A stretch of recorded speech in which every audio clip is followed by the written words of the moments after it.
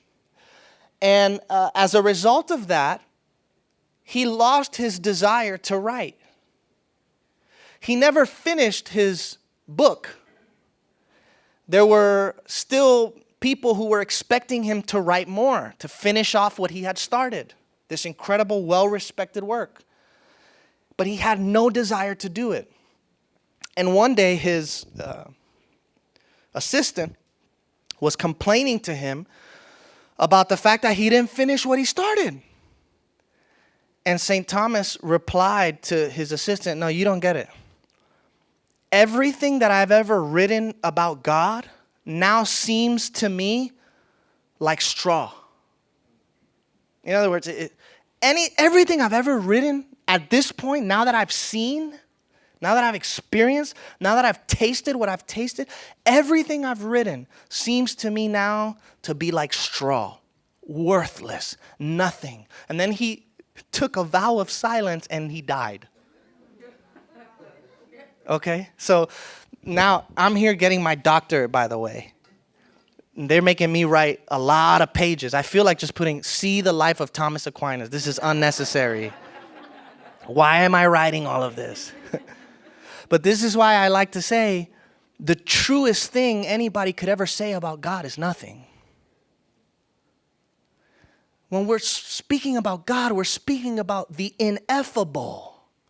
That which cannot be spoken or uttered. That which cannot be captured by the mind. So I don't know why religious people are so serious. I don't get it. This should be extremely humorous to us.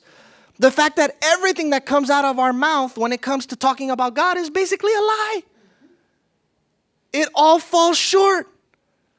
None of it can truly capture the essence of the reality that we're speaking of. So how are we so uptight about this being the way that it is? No, this is the truth. Truth is not a concept. Truth has nothing to do with words. Truth has nothing to do with doctrines. Truth is a way of life. Truth is something you embody. Truth is living in harmony with life. Truth is love. Even a parrot can repeat words that it hears, but that doesn't mean that it understands the words that it's saying, right? The spiritual ego is a parrot. All we do is just repeat words that we've heard other people say, but we lack the depth of experience. Some of us, we're just talking too much. We're talking too much. It's time to get quiet. Let your life do the speaking for you. Look at what the scriptures say. 1 Corinthians, knowledge puffs up. Love builds up. You're not here to get smarter. In fact, I want you to become more ignorant. I'm not kidding you. Spirituality isn't about adding information. It's about unlearning a bunch of junk. And it's until we get all this junk off of our mind, until we stop holding on so tightly to what we think we know, we'll never be able to sink into the love of the heart. Proverbs 17:27. A truly wise person uses few words. Another proverb says, where there is a multitude of words, there is a multitude of sin.